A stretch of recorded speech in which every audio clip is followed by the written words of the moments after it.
चाणक्य के जीवन से संबंधित कोई भी प्रमाण पूरी तरह स्पष्ट नहीं है। जो प्रमाण उपलब्ध भी हैं, उनमें भी कई अंतर होने के कारण मतभेद हैं। ज्ञात प्रमाणों के आधार पर सम्राट चंद्रगुप्त का शासन काल ईसा से 325 वर्ष पूर्व का था। चाणक्य द्वारा चंद्रगुप्त को मगध का सम्राट बनाने के विषय में कई कहानियां प्रचलित हैं। इनमें से हम एक दो कथाओं द्वारा चाणक्य का जीवन चरित्र स्पष्ट कर रहे हैं। जैसा कि कहा जाता कि उस समय का मगध राजा महानंद एक विलासी, अत्याचारी और घमंडी राजा था। वह रात दिन का कार्य छोड़ सुरा सुंदरी के भोग में रमा रहता था। उसका अपने कर्मचारियों पर कोई प्रभाव नहीं था। वह प्रजा के साथ लूटमार एवं अत्याचार किया करते थे, जिससे राज्य की प्रजा बहुत त्रस्त थी, किंतु राजा का विद्रोह करने की उनका सामर्थ्य नहीं था। एक दिन चाणक्य किसी कार्यवश राज दरबार में गए। उस समय महानंद नशे में चूर राजा नृत्य देखने में लग्न था। उसने तथा उसके मंत्रियों ने चाणक्य की कुरूपता और उनके काले रंग को लेकर उनका उपहास उड़ाना शुरू कर दिया।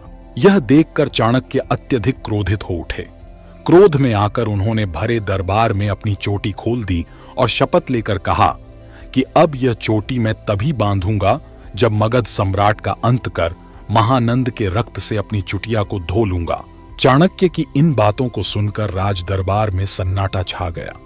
महानंद चाहे कितना भी बड़ा अत्याचारी था, परंतु वह एक विद्वान ब्राह्मण को दंड देने का साहस नहीं कर सकता था। चाणक्य राज दरबार से लौट आए। उन्होंने वापस आकर अपना गुरुकुल बंद कर दिया और अपनी प्रतिज्ञा पूर्ण करने हेतु उसका साधन तलाशने निकल गए। एक अन्य कहानी इस प्रकार से है। मगध नरेश महानंद का महामंत्री विकटार था, जिसके माता पिता तथा अन्य परिजनों को महानंद ने बंदी गृह में भूख प्यास से तड़पा तड़पा कर बेरहमी से मारा था। विकटार अपने माता पिता तथा परिजनों की मौत का प्रतिशोध लेना चाहता था, इसलिए वह महानंद की चाटुकारी करके महामंत्री बन बैठा। प्रतिशोध की अग्नि उसके मन में धधक रही थी, परंतु विकटार शांत, खामोश पर प्रतिदिन प्रतिशोध में जल रहा था।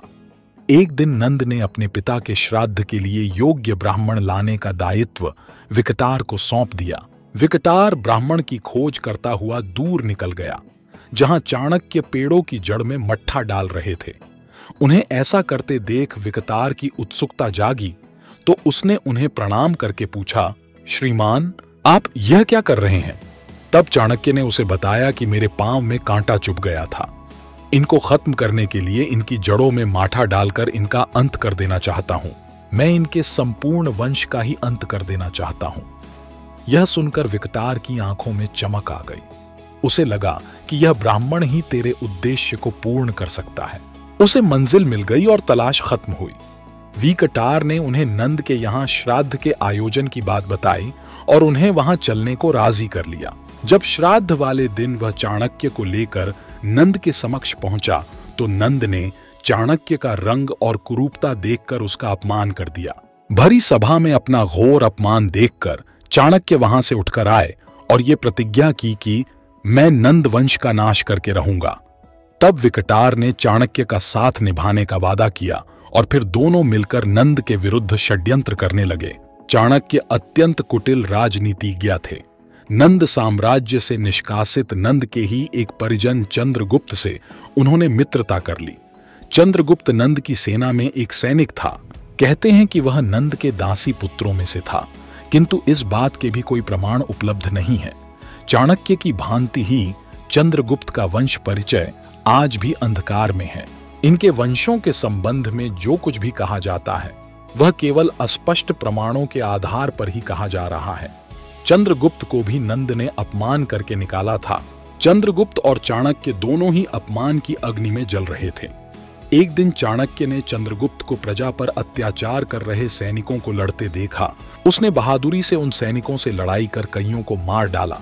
शेष अपनी जान बचाकर भाग गए।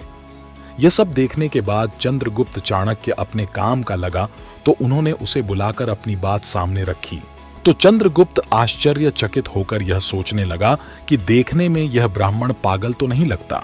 यह किस बात के बूते पर उसे महानंद के सिंहासन पर बैठने की बात कर रहा है। अंततः चंद्रगुप्त ने चाणक्य को अपना गुरु बना लिया। इसके पश्चात चाणक्य ने उसे सैन्य शिक्षा, राजनीति, नीति शिक्षा आदि देने का भार संभाला। चाणक्य ने अपनी नीति से नंद की सेना में विद्रोह की भावना भर दी। एक दिन मौका पाकर मुट्ठी भर सैनिकों के साथ चंद्रगुप्त ने नंद के राज्य पर आक्रमण कर दिया।